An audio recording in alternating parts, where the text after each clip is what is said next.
every reason why you might buy or trade an individual stock is not only wrong, but it's going to end up costing you 6 or 7 figures over the course of your lifetime. Here's 4 reasons why people buy and day trade individual stocks and what we can do differently to win with money instead. Reason number 1, it's an honest mistake. You don't know any better. You think that's all investing really is. And most of us don't know any better. When we think of investing, when we think about the stock market, visions of Wall Street day trading come to mind, and everyone assumes that that's just the way that it's done. But as it turns out, there's a lot of ways to invest and interact with the stock market, and it's not just about day trading. But for now, let's move on to reason number 2 why people buy and trade individual stocks, and that's you've been tricked. You've been duped. You've been sold a bill of goods that was not true. We get tricked into believing that we stand a chance, that we have a specific method that will work for us, that we know a secret, that we have something that gives us an edge that will make us be able to make money doing this. Oftentimes the person telling us that we have a chance or that their method will work is some stock market guru, or sometimes, unfortunately, it's by some scheming, scammy scammers. But the reality is that there's no tricks like that that actually work. 99% of fancy pants hedge fund managers that have all the best tools in the world can't even beat index funds over the course of a decade or two. And we aren't those guys. We don't have finance degrees and training and the best tools and algorithms and all that stuff. So why do we think that because some guy showed us fundamental analysis or he showed us some kind of indicator that he claims works for him, that it's going to magically work for us all the time? We're just average people with a cell phone stock trading app and a hunch. So don't be tricked. Reason number 3 that we might buy and day trade individual stocks is that we're smart. We're legitimately intelligent people capable of ingesting a lot of information and trying to put that to work in life because we've done it in other areas of our life. Maybe we genuinely understand a lot about finance and companies and the market and human behavior and game theory. We've studied all that stuff. Maybe we're willing to do research on companies, conduct fundamental analysis, read several books per year about stock market trading and follow the trading religiously. Maybe we're willing to do everything that we can to get a legitimate advantage, but unfortunately, that's not enough. And here's why. That doesn't mean you're going to do well. Brilliant people get absolutely decimated in the stock market every day. Remember this saying, the market can stay irrational longer than you can stay solvent. People could and probably do write college-level dissertations on why a particular company is poised to really grow because they're undervalued, or is poised to sink because they're overvalued. But if or until the market responds to that logic, it doesn't matter. Remember that movie The Big Short? Michael Burry is this legitimate genius who's running his fund, and he makes this massive bet that the stock market is going to crash around 2008. Now in his case, he ends up being a hero because he was right before he went bankrupt. And it was really close, but he made it. That guy is the exception to the rule. Lots of brilliant people have hunches and predictions like Michael Burry, and they can even be right, but they may not be able to hold on long enough to reap the rewards. That's partly why it's so tricky, because you have to have the right information and the right prediction correlated with the right timing of the market, which is almost impossible to do. So don't rely on being smart. Back when I was in school, we traded Pogs. Is there anybody else out there, any millennials who remember Pogs? They were like a tube of cardboard circles that you would trade with the other kids and somehow play a game with, even though we never played the game. We were about collecting them and having the best ones and having awesome slammers. The last reason people buy and trade individual stocks like we did with Pogs back in the day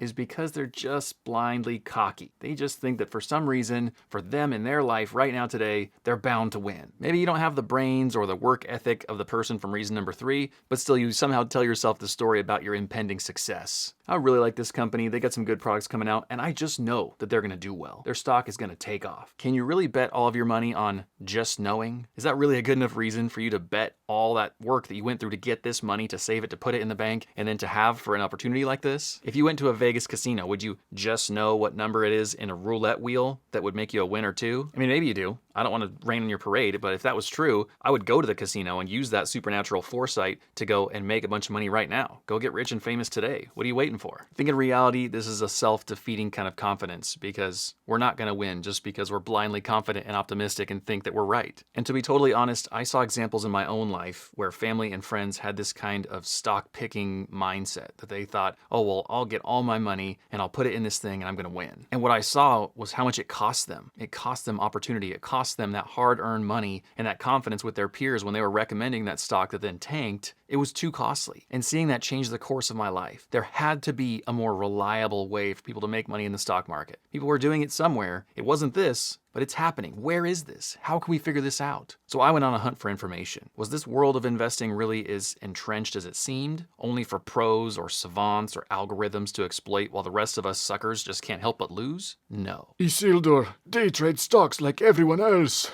No.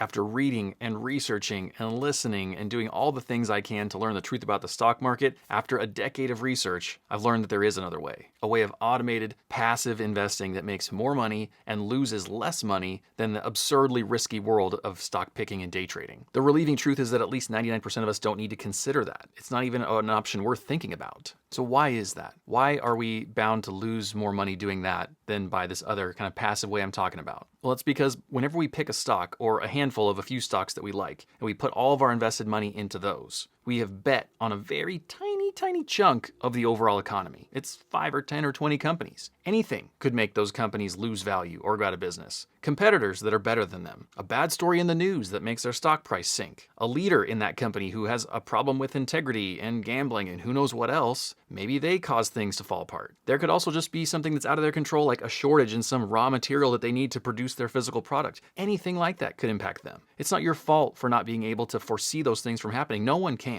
Which means that whenever we put all of our trust in a few of those individual companies, we're almost surely doomed.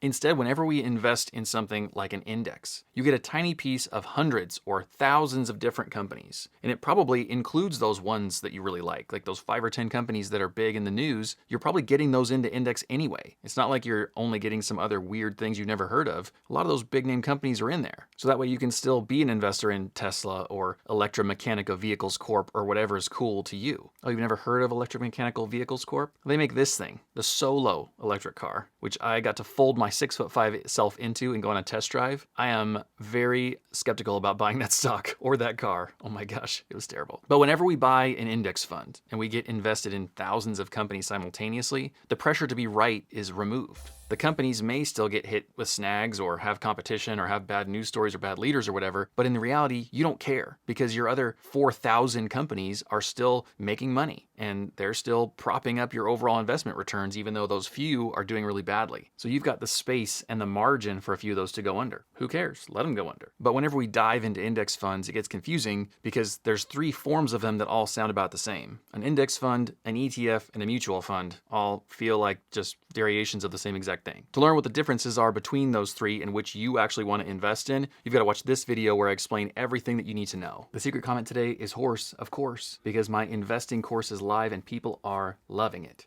You can watch it anywhere, on the toilet, even on a horse. Find it in the link in the description or in the first pinned comment. Giddy up.